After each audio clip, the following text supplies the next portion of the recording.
Today I'm telling a story of tragedy, of triumph, of hard work and disappointment. Today's podcast is about a clarinet.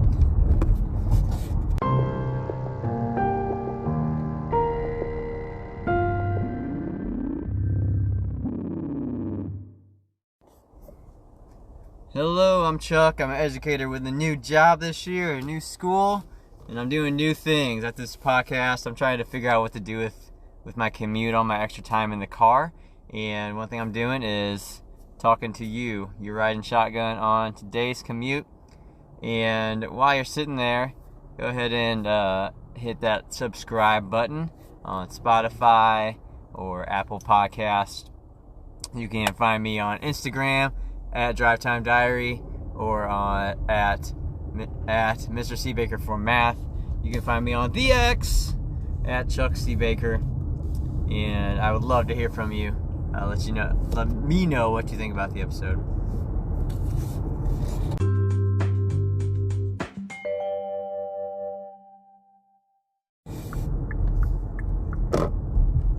So thanks for coming on the ride today.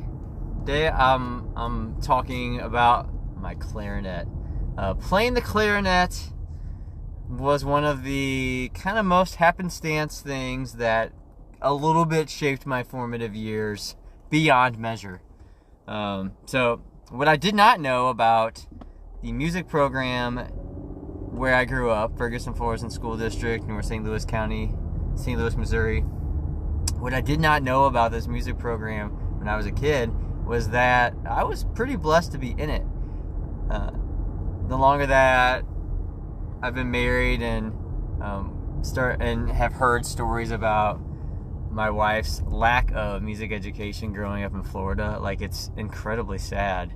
And there's so many things that blessed me in my schools growing up, in general music classes and the things we did there, with learning notes, learning basic instruments, performing, that kind of thing.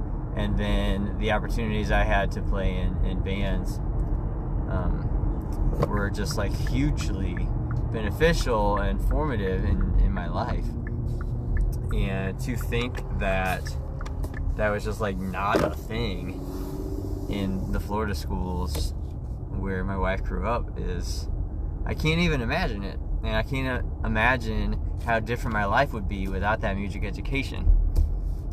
If you listened to the episode, the one where I sing in the car, you can know that music is really important to me, and I can't imagine life without music. And maybe I would feel differently about it if I had not had that opportunity in elementary, middle, and high school. But so the way that I became a clarinet player is a little bit this woman, the band director, ended up having a ton of power over my life. Like, this never felt like a choice. But she shows up, like, she collaborated with the general music teacher at my school, and was probably like, hey, on November 4th, can I come in? That kind of thing. And Miss Farber, I guess, said yes, because she was there. And so I'd grown up watching my sister play. She played the viola for a while, and she played bass clarinet around the same time also. But I knew that was kind of geeky, that bass clarinet, because she did not ever seem excited to be a bass clarinetist. And I was really uber drawn to the trumpet. I don't even really remember why, except maybe I saw trumpet players at my church growing up, or I heard the trumpet on music that I heard around the house, because my mother's really musical vocally also, and I just really wanted to play the trumpet. And so the band director in our general music class, she brought in the mouthpiece, a trumpet mouthpiece, and she showed us real briefly how we were going to make a sound on the trumpet, and I just had 0% ability to replicate that that movement with your lips and the way you buzz your lips or something. I think actually I could probably do it now. I don't know. Maybe even with some effort, I could have done it, Miss Evans.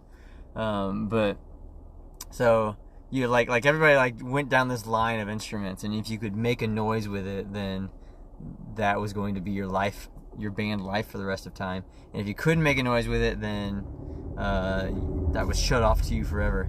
So I tried the trumpet mouthpiece and got nothing, which means I'm not doing trumpet, I'm not doing trombone, I'm not doing French horn, I'm not playing tuba or baritone, any of those things. So then I get over to the I guess it was the clarinet mouthpiece, and I get my lip real tight, and this is an audio podcast so you can't hear it, but I got a nice tight lip in my tight bottom lip. My upper lip is on top of the top of it, and I blow, and I get some vibration out of that reed, and it's basically just sound waves up to heaven. And Miss Evans declares to me, "You're going to play the clarinet." It's how I remember it happening, and that was that.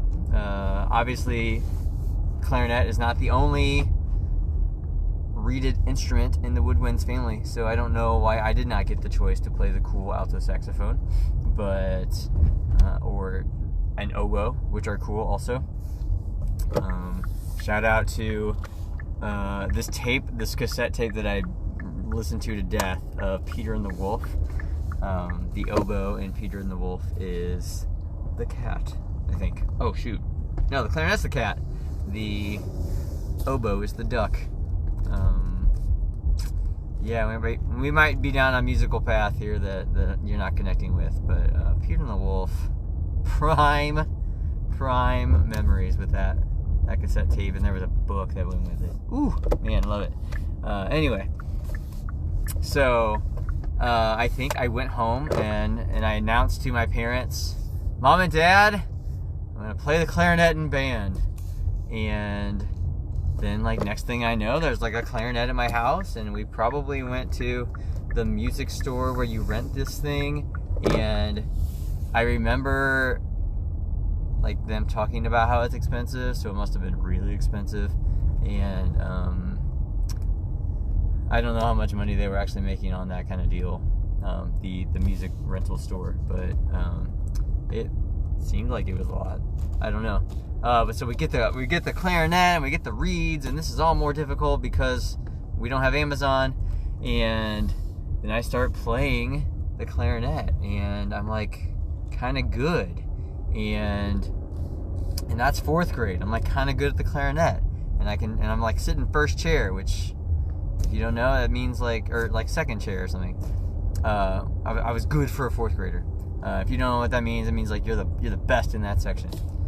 And you're sitting kind of closest to where the conductor is. So I was like good, and then 5th grade, I just like keep practicing, and I'm good, and I'm learning notes, and I'm learning the spaces on the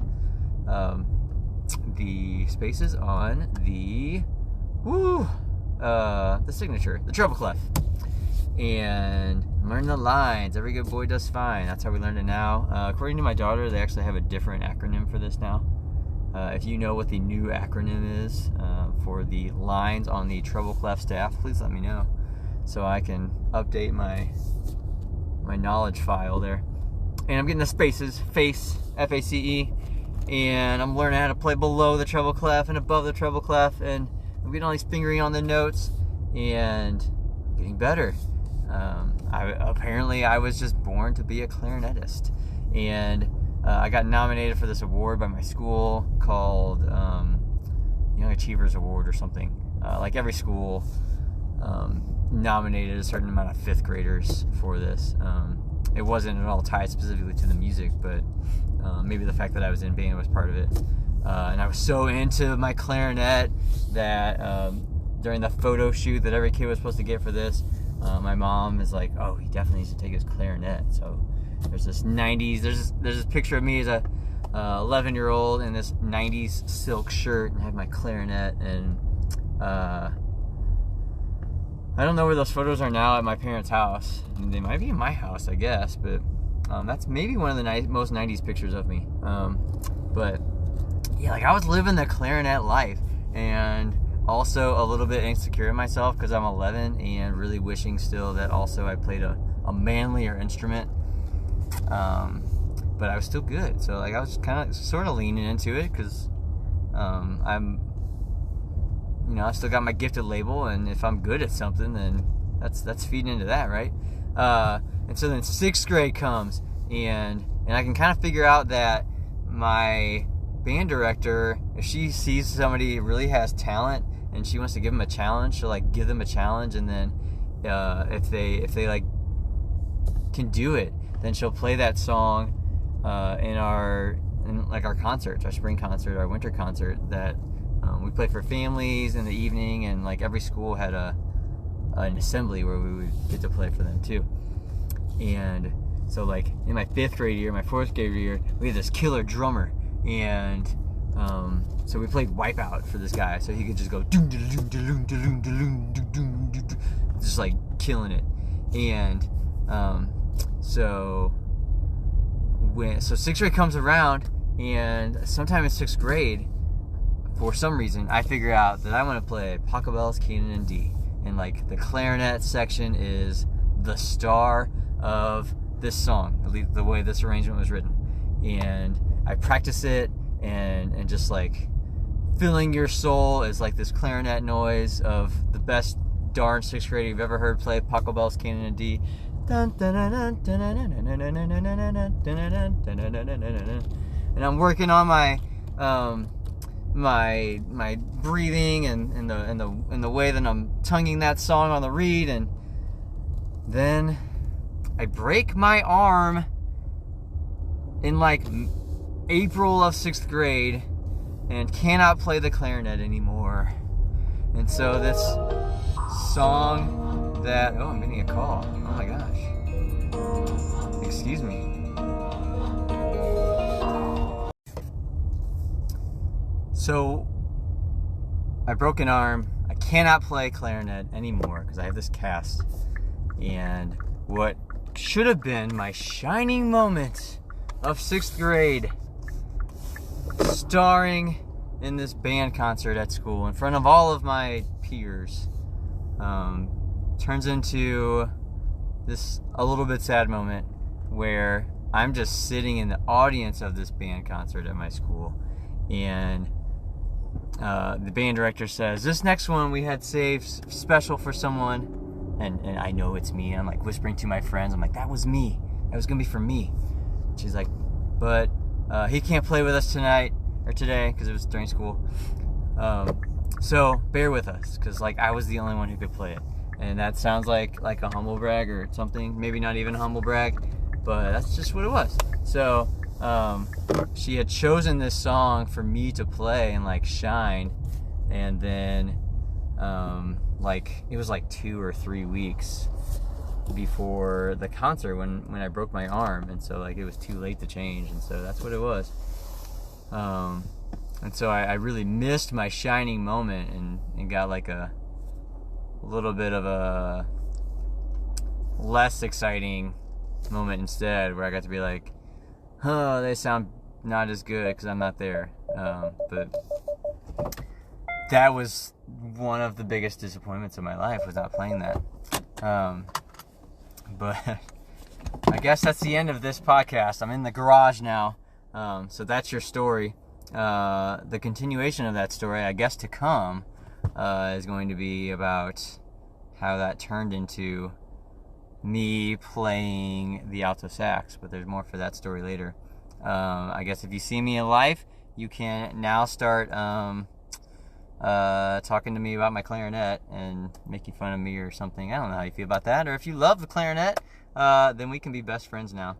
But that's the beginning of my music story, and that's all for this episode. Thanks for coming along on the drive. We'll Subscribe if you haven't subscribed. Follow me on Instagram. We'll see you on the next drive. Thanks for riding shotgun today.